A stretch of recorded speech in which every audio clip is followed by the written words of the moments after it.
Praise the Lord. ஆண்டவராக இயேசுவின் நாமத்தினாலே இந்த நாளிலே கர்த்தருடைய வார்த்தை ஏசாயா எழுதின தீர்க்க தரிசன புஸ்தகம் 28 அதிகாரம் 16வது வசனத்தை நான் வாசிக்கிறேன்.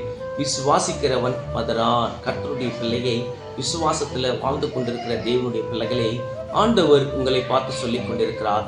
விசுவாசிக்கிறவன் பதறான், பயப்பட மாட்டான், கலங்க மாட்டான். ஏன்னா அவன் தேவனிடத்துல பேசுகிற மகனாக இருப்பான். நூற்றுக்கு அதிபதி வேலைக்காரன் வீட்டிலே படைக்கல இருக்கிறான். ஆனாலும் நூற்றுக்கு அதிபதி இயேசு கிட்ட வந்து சொன்னார், ஆண்டவரே, என் வீட்டிலே வேலைக்காரன் அவன் வியாதியில படுத்து கொண்டிருக்கிறான். ஆண்டவரே, அவனுக்கு சுகம் வேண்டும் என்று அந்த இடத்துல தேவனுக்கு பேசிக் கொண்டிருக்கும் போது ஆண்டவர் அவனை பார்த்து ஒரு வார்த்தை சொன்னார்.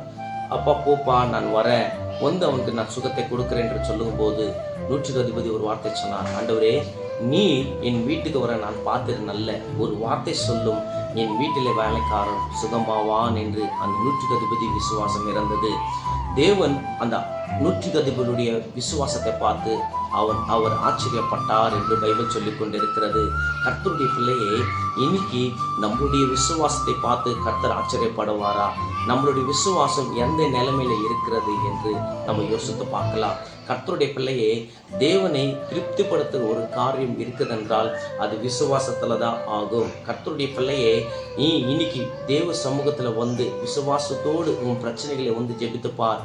அந்த பிரச்சனையிலிருந்து கண்டிப்பாக உனக்கு விடுதலை கொடுக்க முடியும். கர்த்தருடைய பிள்ளையே, இன்னைக்கு நிறைய பேர் எப்படி இருக்கிறாங்கன்னாக்கா, எனக்கு அந்த ஊழியக்காரர் ஜெபிக்குவாங்க, இந்த பிரதர் ஜெபிக்குவாங்க, இந்த சிஸ்டர் ஜெபிக்குவாங்க என்று அவங்கக்கிட்ட ஜெப குறிப்புகள் சொல்லிவிட்டு இவங்க வீட்டில் உக்காந்து கொண்டு சும்மா இருப்பாங்க. கர்த்தருடைய பிள்ளையே, இன்னும் அதிகமாக பாருங்க, இன்னொருத்தர் எத்தனை நாள் தான் உங்களுக்காக ஜெபிப்பாங்க.